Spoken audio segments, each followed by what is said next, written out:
Hi everyone, this is Mrs. Kim and I'm here with Mr. Knox and Mrs. Erling, and today we'll be talking about Chapter 15, Section 3, Sight and Hearing. It begins on page 614 and ends on 620. Vision. The reason why you see it is because there is light. Without light, if you were in a box without any cracks, you would not be able to see anything. You need light in order to be able to see. The cornea is right here in the front of your eye, and it's clear and it covers the front of the eye so that dust and other things won't go inside to the rest of the eye. The pupil is located right here, and if you look at somebody's eyes, the dark or the black part in the center, that is a pupil. It's just a hole, it's an opening where the light enters. And depending on whether it's bright or dark, your pupil will change size. If you're in a dark room, the pupil will get larger so that it could let more light in. And if you were somewhere bright, like outside, it would close up so that you don't feel blinded. Iris is the colored part that surrounds the pupil, and it's actually a muscle, and it regulates how much light is going to go in through the pupil. So what you can do is you can hold up a mirror, go to the bathroom, turn off the light, and after a few seconds you can switch on the light really quickly and look to see your pupils changing size. Okay, so basically this is how you see.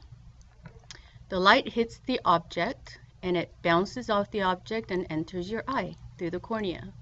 The cornea will make it bend slightly, come together. Then the light will go through the pupil, the opening, and go through the lens. And see how the lens is curved and it's thicker in the middle than at the edges?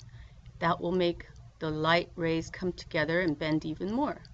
And if you have perfect vision, the image should land right there in the back of the eyeball called the retina, and the image will be backwards and upside down. And then see this little thing back here? That's called the optic nerve, and it will send the message up to the brain. The brain will turn the image right side up, and then it'll interpret what you see.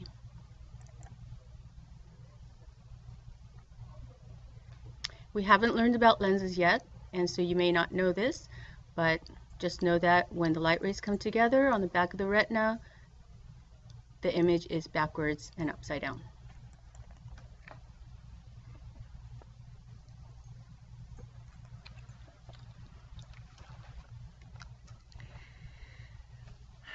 So seeing an image is more complicated than just looking at it. There's many parts of your eye. Your retina is one part of your eye. It is a sheet of light-sensitive cells that lines the back of the eyeball.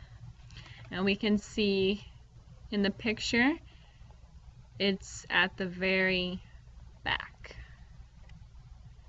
The retina contains different kinds of cells. Rod cells work best in dim light and allow you to see black, white, and shades of gray. Cone cells work best in bright light and allow you to see colors. Each eye has an optic nerve which sends electrical impulses to the brain.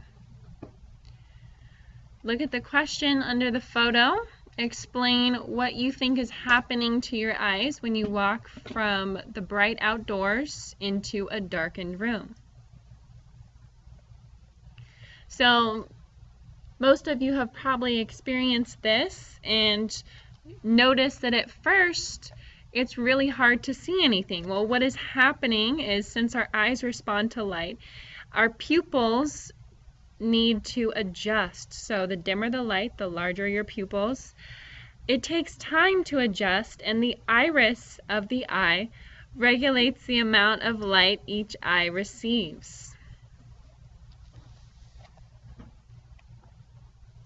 Hearing, we have different parts of our ear, just like we have different parts of our eye.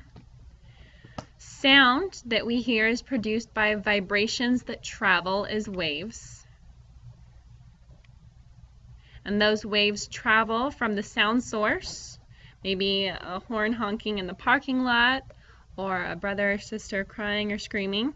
It travels to your ear, and it travels through 3 regions or parts of your ear: the external ear, the middle ear, and the inner ear. The external ear is where the sound waves first enter, and they reach the eardrum. The middle ear, vibrations pass from the hammer to the anvil and the stirrup. And in the inner ear, vibrations in the cochlea cause nerve cells to transmit signals that move to the brain, causing you to recognize what a sound is or what reaction is appropriate to that sound.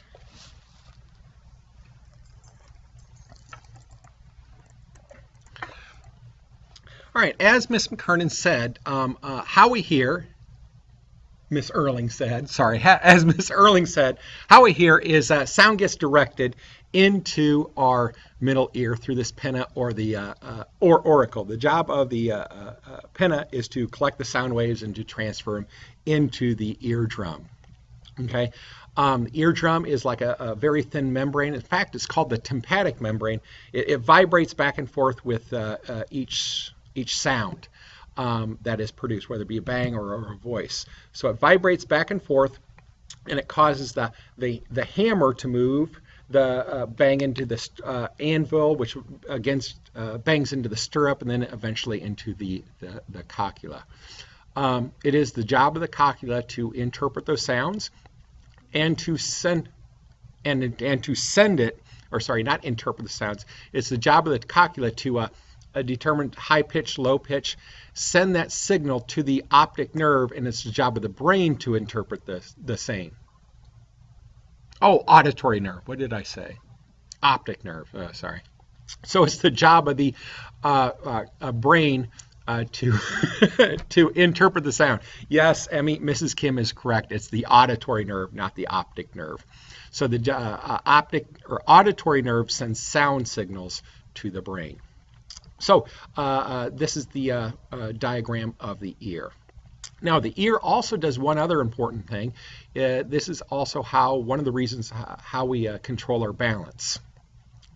It is in the inter ear, and the semicircular canals is how we determine the sense of up, down, left, and right. You guys see the semicircular canals? They're actually filled with fluids. And as we move our head back and forth, the fluid sloshes back and forth. And there's little tiny hairs in there that as the fluid moves, the hairs move with the fluid, and it sends a signal to our brain, and it tells us if we're leaning to the left or to the right. Now, you might have done the dizzy bats where you put the bat on the ground and you spun around, got all dizzy, and you tried to run in a straight line. The reason why you could not run in a straight line is the fluid there in the semicircular canals was sloshing back and forth. If you can imagine a big bowl of soup, and you slowly move it back and forth, and then suddenly stop moving it, well, that fluid in the pot of soup is still going to be sloshing back and forth. Exact same thing in the semicircular canals. As you spin, that fluid spins, and then you stop, that fluid still spins, and the hairs still move, sending a signal, a false signal to the brain saying, hey, you're leaning this way, so your body compensates by going this way, and of course, you are very dizzy. So the ear is not only for hearing, but it's also for balance as well through the semicircular canals.